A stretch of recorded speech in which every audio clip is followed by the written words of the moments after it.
En el salón de bodas del Hotel Palacio en Sevilla. El micrófono chirrió cuando Javier lo tomó. Y las risas estallaron como un trueno inesperado. «Escuchen esa voz de marica», gritó un primo lejano. Y el eco de las carcajadas se extendió por la sala, congelando el rostro de Javier mientras intentaba cantar la canción dedicada a su hermano Miguel en su boda. Pero en lugar de callar, Javier siguió cantando. Y las palabras de esa vieja balada familiar revelaron un verso oculto que nadie esperaba, desenterrando un secreto que sacudiría los cimientos de la familia López para siempre. Javier había ensayado esa canción durante semanas, en la soledad de su apartamento en el barrio de Triana. Era una melodía que su madre solía tararear cuando eran niños. Una que hablaba de amores prohibidos y sacrificios silenciosos. Pero esa noche, con el traje ajustado y el nudo en la garganta, no imaginaba que su voz, esa que siempre había sido motivo de burlas en la familia, se convertiría en el catalizador de una tormenta. Miguel, el novio radiante al lado de su esposa Ana, palideció al oír las letras alteradas que Javier improvisó en un arrebato de dolor, y el padre que escondió su amor por otro hombre. Por el bien de la familia que formó. La sala se sumió en un silencio sepulcral, roto solo por el sollozo ahogado de su madre, sentada en la primera fila. Desde pequeño, Javier había sentido el peso de las expectativas familiares. En una casa conservadora de Andalucía, donde las tradiciones católicas se entretejían con el machismo cotidiano, su voz aguda y sus gestos suaves eran vistos como defectos que corregir.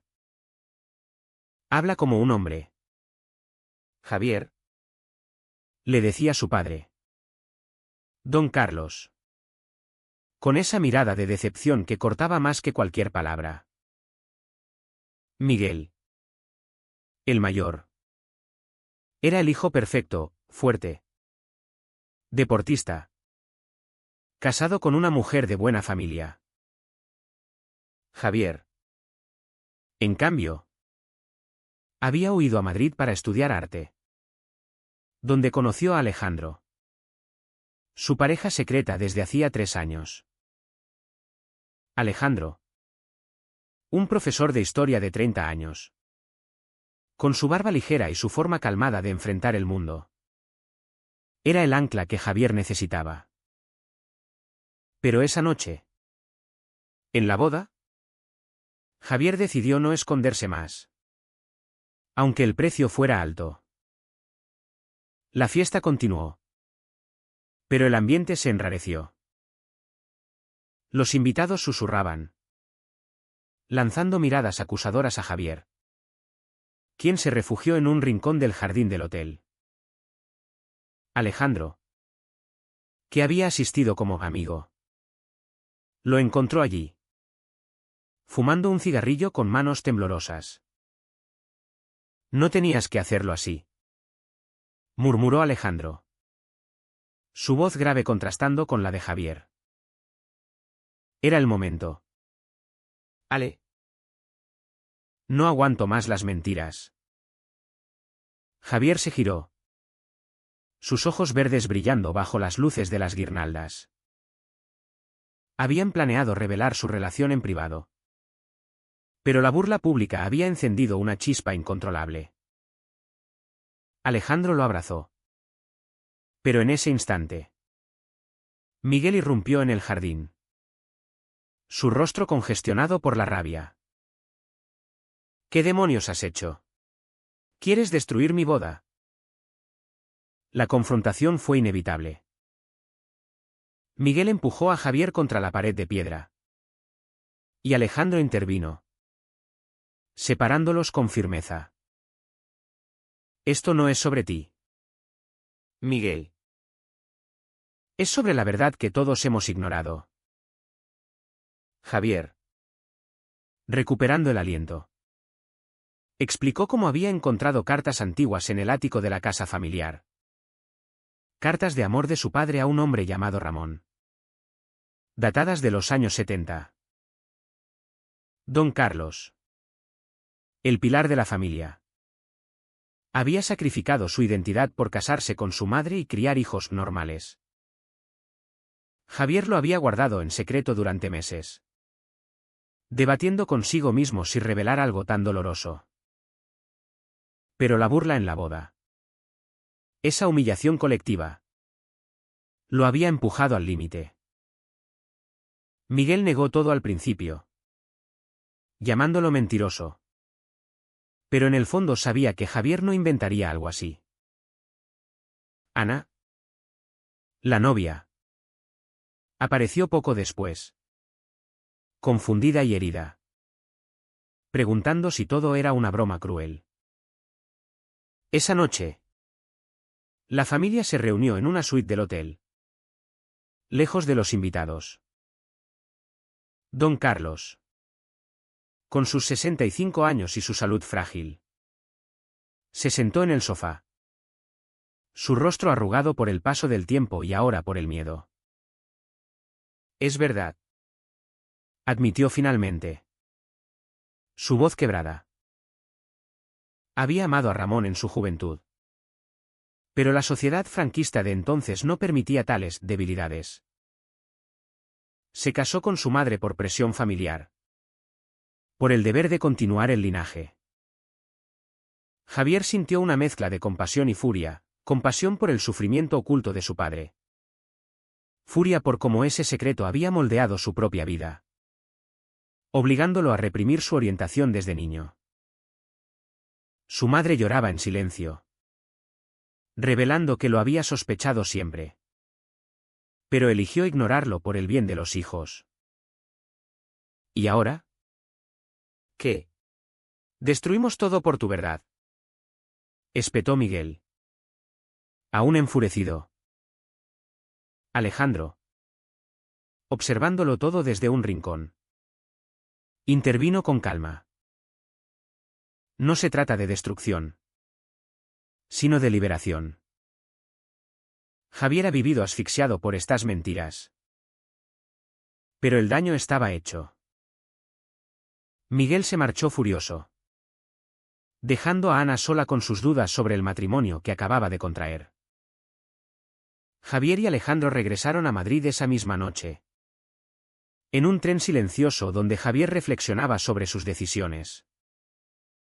¿Había sido egoísta al revelar el secreto en un momento tan inoportuno? El viaje fue tenso, Alejandro intentaba consolarlo. Pero Javier se preguntaba si su relación resistiría la tormenta familiar que acababa de desatar. Al llegar a casa, Javier recibió un mensaje de su primo. El que había iniciado las burlas: eres un traidor. El teléfono no dejó de sonar con llamadas de parientes indignados. Los días siguientes fueron un torbellino de emociones. Javier evitó las llamadas de su familia, sumergiéndose en su trabajo como diseñador gráfico. Alejandro, por su parte, lo apoyaba, pero notaba la grieta que se abría entre ellos. Tal vez debimos esperar, dijo una noche mientras cenaban en su pequeño apartamento. Javier negó con la cabeza: esperar significa seguir mintiendo. Mi voz no es un defecto, Ale. Es quien soy. Pero internamente dudaba. Recordaba las noches de infancia en que su padre lo regañaba por jugar con muñecas o por su forma de hablar. Y ahora entendía que era proyección de su propio dolor reprimido.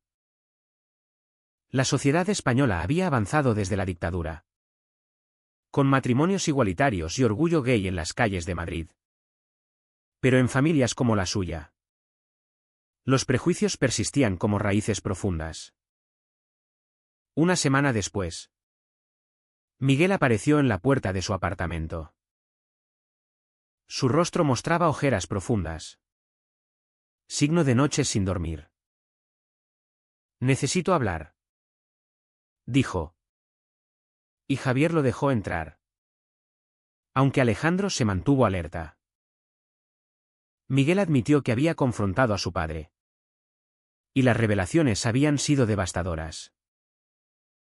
Don Carlos había confesado todo, su amor por Ramón, que duró años en secreto, hasta que la presión social lo obligó a elegir una vida normal. Miguel se sentía traicionado. No por la orientación de su padre, sino por las mentiras que habían envenenado su infancia. Pero tú, Javier, ¿por qué en mi boda? ¿Querías vengarte? Javier explicó su dolor acumulado. Las burlas constantes que lo habían hecho sentir invisible. Alejandro intervino: es hora de que la familia enfrente la realidad. No de culpar a Javier. La conversación duró horas, llena de lágrimas y acusaciones. Miguel reveló que Ana estaba considerando anular el matrimonio, abrumada por el caos familiar. Javier sintió culpa, pero también una extraña liberación. Por primera vez, hablaban abiertamente de su orientación. Y Miguel admitió haber sospechado siempre, pero ignorándolo por comodidad. Al final, Miguel se marchó con una promesa tentativa de reconciliación. Pero el daño era profundo. Javier se quedó con Alejandro, abrazados en el sofá, preguntándose si valía la pena el precio pagado. Los meses siguientes trajeron una calma tensa.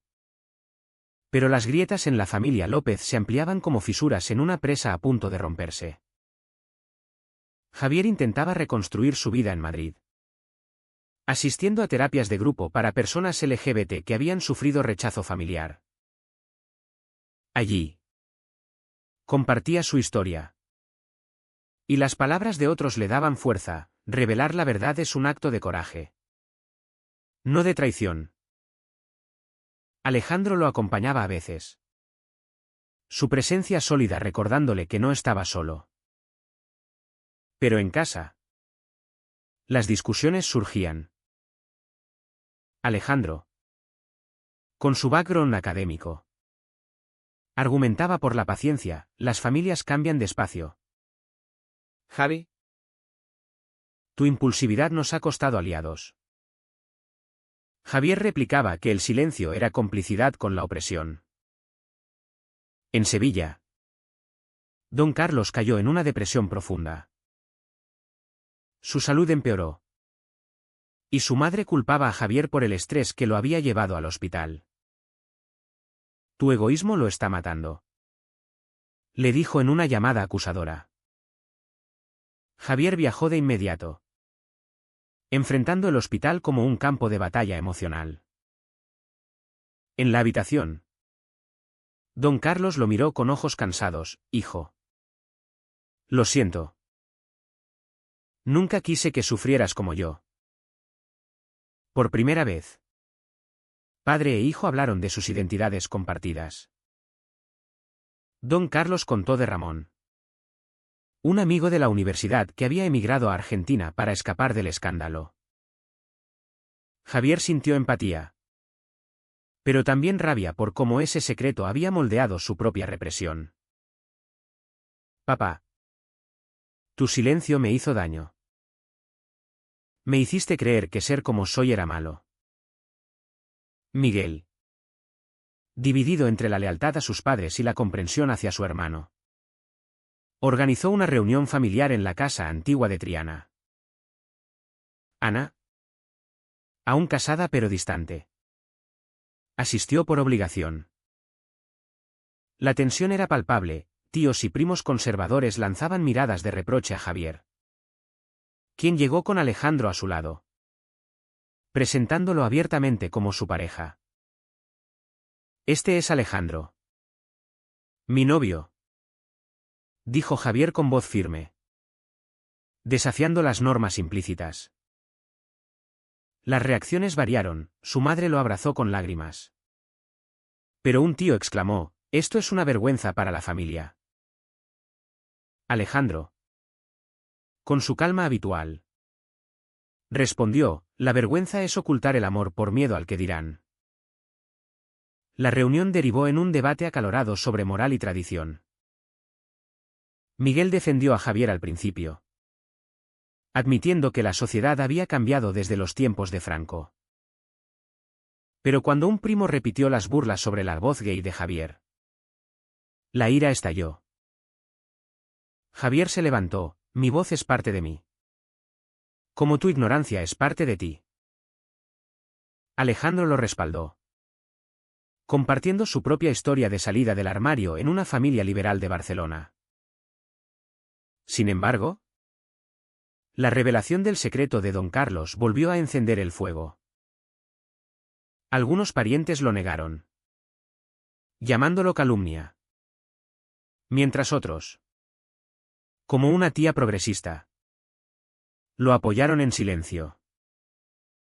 Don Carlos, desde su silla, pidió perdón: viví una mentira por vosotros. Pero no quiero que Javier haga lo mismo. El clímax llegó cuando Ana confrontó a Miguel: me casé con una familia de mentiras.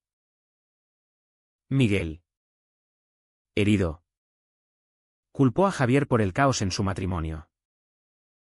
Tu canción arruinó mi vida. Javier replicó: tu vida estaba construida sobre hipocresía. Alejandro intentó mediar, pero la discusión escaló a gritos. Finalmente, Javier y Alejandro se marcharon, dejando atrás una familia fracturada. En el tren de regreso, Javier cuestionó sus elecciones: ¿valió la pena? ¿Ale? He perdido a mi hermano. Alejandro lo besó en la frente: has ganado tu libertad. Y quizás, con tiempo, ellos también. Semanas después, Javier recibió una carta de Ramón, el antiguo amor de su padre, quien había oído la historia a través de un contacto común. Ramón vivía en Buenos Aires, casado con un hombre, y expresaba arrepentimiento por no haber luchado más. Tu valentía me inspira, escribió. Javier compartió la carta con Alejandro, y juntos decidieron visitar a Don Carlos para reconciliarlo con su pasado.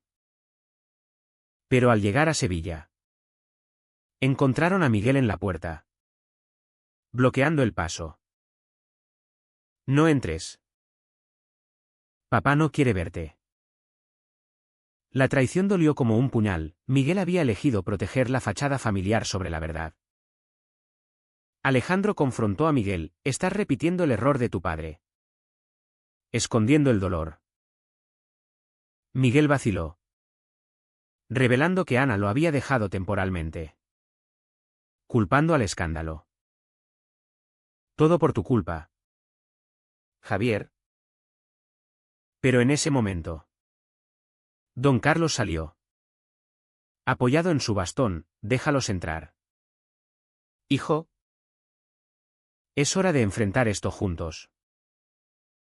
La reunión fue emotiva. Don Carlos habló de su amor por Ramón, y Javier compartió su relación con Alejandro. Miguel escuchó, y por primera vez, admitió su propio miedo a la vulnerabilidad. Siempre supe que eras diferente, Javi, y lo ignoré para no complicar las cosas. Sin embargo, la paz fue frágil. Un primo filtró la historia a un grupo de WhatsApp familiar extendido, y las reacciones fueron mixtas. Algunos ofrecieron apoyo, otros cortaron lazos. Javier sintió el peso de la sociedad andaluza, donde el progreso coexistía con tradiciones arraigadas.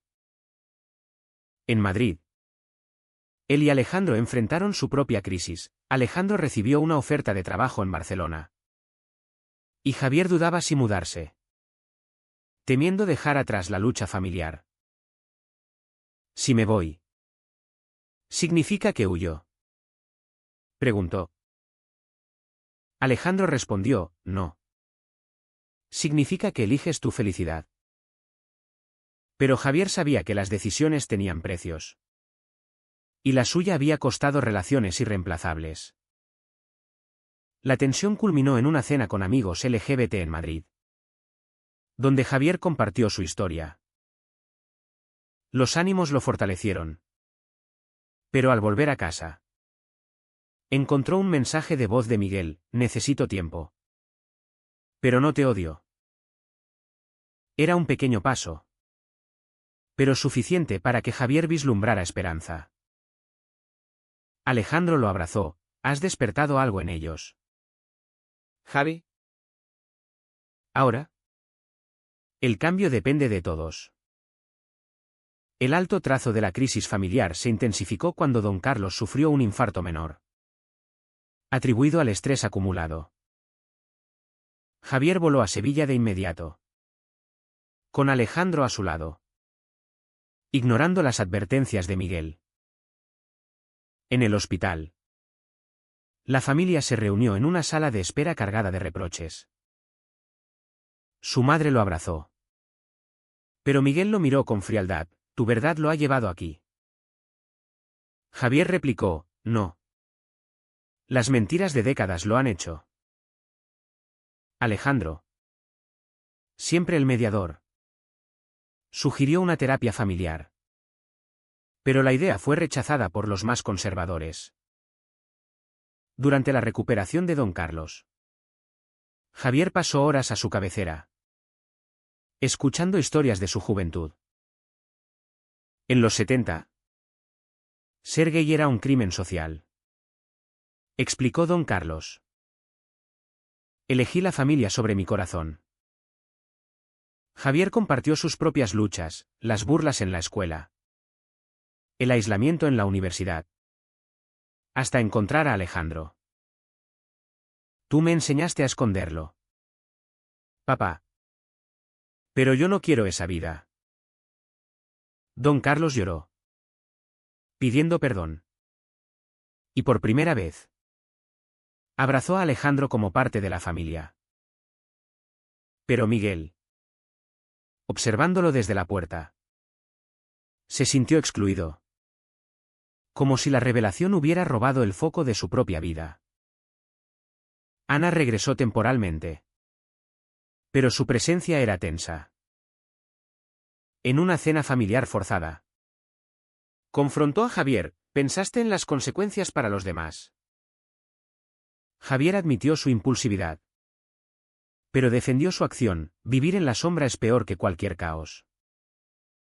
Alejandro apoyó: la sociedad nos obliga a elegir entre autenticidad y aceptación. Javier eligió lo primero. Miguel, dividido, reveló que había investigado sobre Ramón y descubierto que había muerto años atrás. ¿Solo? Papá sacrificó todo por nosotros. Y tú lo expones como si nada. La discusión escaló.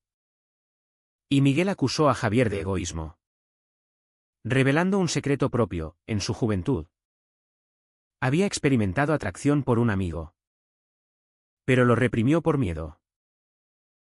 No todos podemos ser valientes como tú. Javier se sorprendió: su hermano, el hombre perfecto, compartía su lucha interna. Alejandro intervino: eso es lo que las mentiras hacen. ¿Nos aíslan? Por primera vez, los hermanos se abrazaron. Pero el momento fue interrumpido por una llamada de un tío, amenazando con desheredar a don Carlos por manchar el apellido. De vuelta en Madrid, Javier y Alejandro enfrentaron su propia encrucijada. La oferta de trabajo en Barcelona era tentadora, pero Javier sentía deber hacia su familia. Si me voy, los abandono, dijo. Alejandro replicó: te has sacrificado suficiente. Es hora de priorizarnos. La decisión pesaba, exacerbada por llamadas constantes de parientes divididos.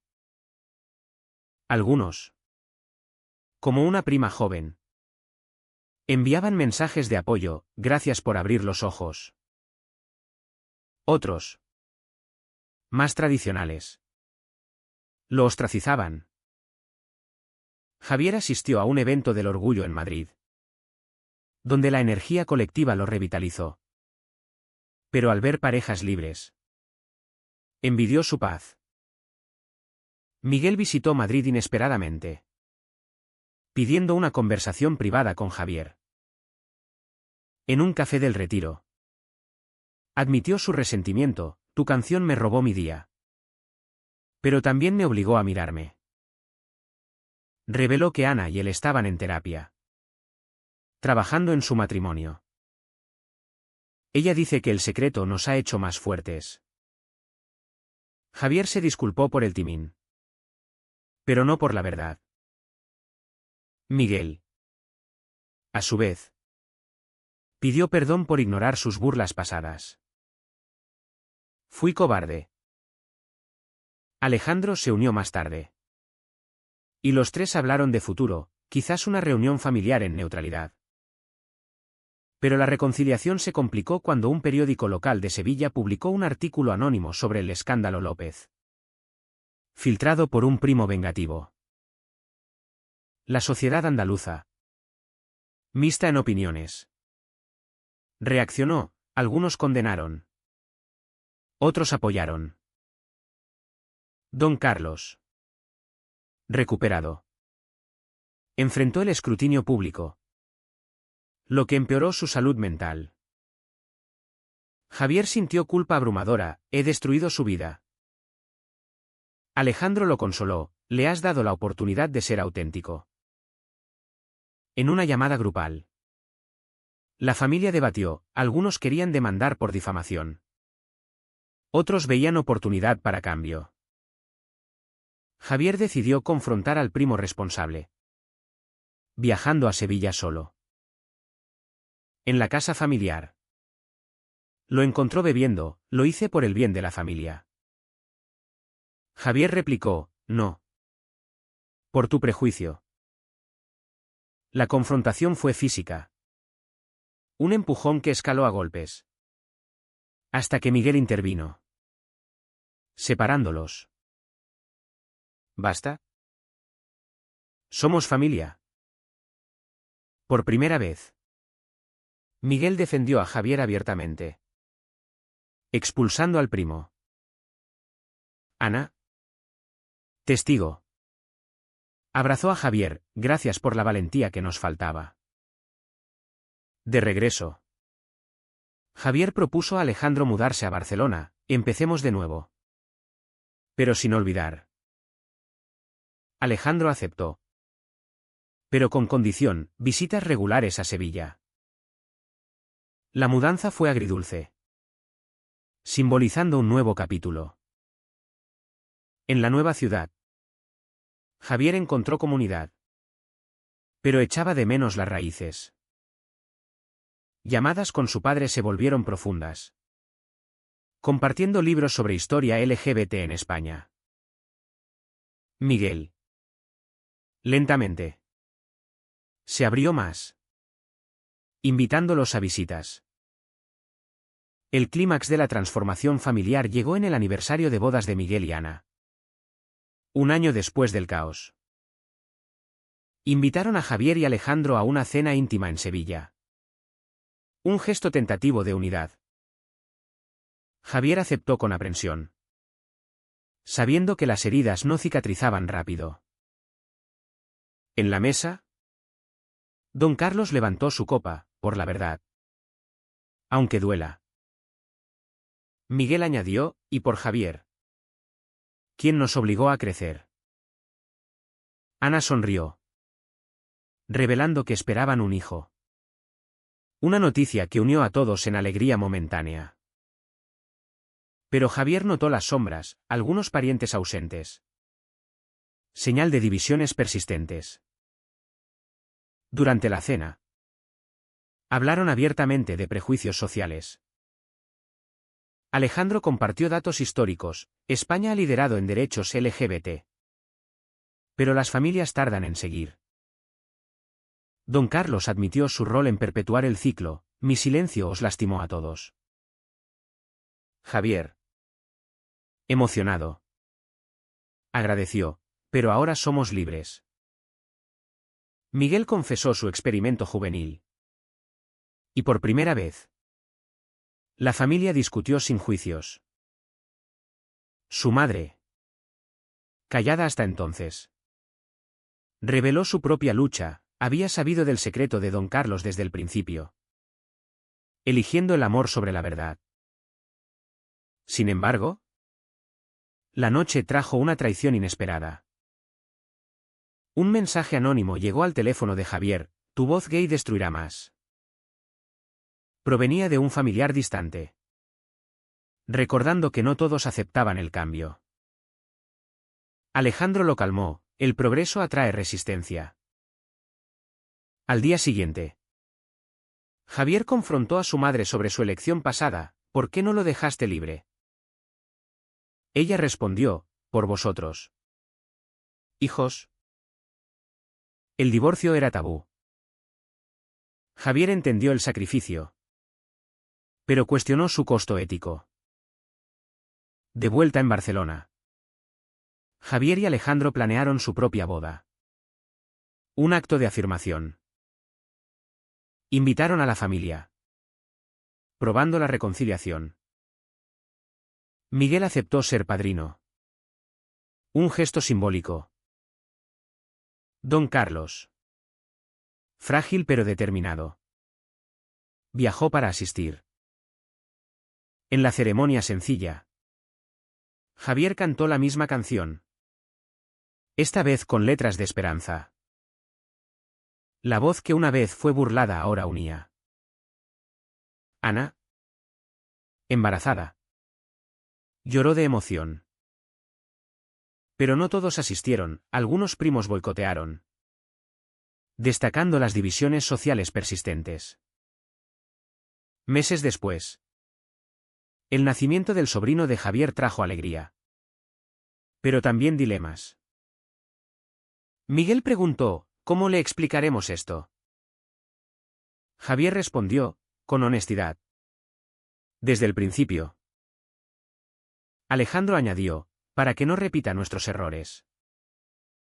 La familia, aunque herida, emergía más fuerte. Pero Javier reflexionaba sobre el precio: relaciones rotas, salud deteriorada, matrimonios tambaleantes. En una terapia final, Javier confrontó su impulsividad inicial: ¿fue correcto revelar todo en la boda? El terapeuta lo dejó pensar. Y Javier concluyó que, aunque doloroso, era necesario. Alejandro lo apoyó: las verdades ocultas pudren desde dentro. Ahora, en su vida diaria, Javier abogaba por derechos LGBT en charlas locales, usando su historia como ejemplo. Miguel, influenciado, se unió a grupos de apoyo para familias. Pero el viaje no terminaba. Un día, Javier recibió una carta de un joven familiar. Inspirado por su coraje: gracias por mostrar que ser gay no es un secreto. Eso validó sus decisiones, aunque el costo emocional perduraba. En una noche tranquila con Alejandro, mirando el mar Mediterráneo, Javier susurró: «O pagamos caro, pero valió la pena». Fue moralmente correcto que Javier revelara el secreto familiar en un momento tan público, priorizando su liberación sobre la estabilidad de los demás.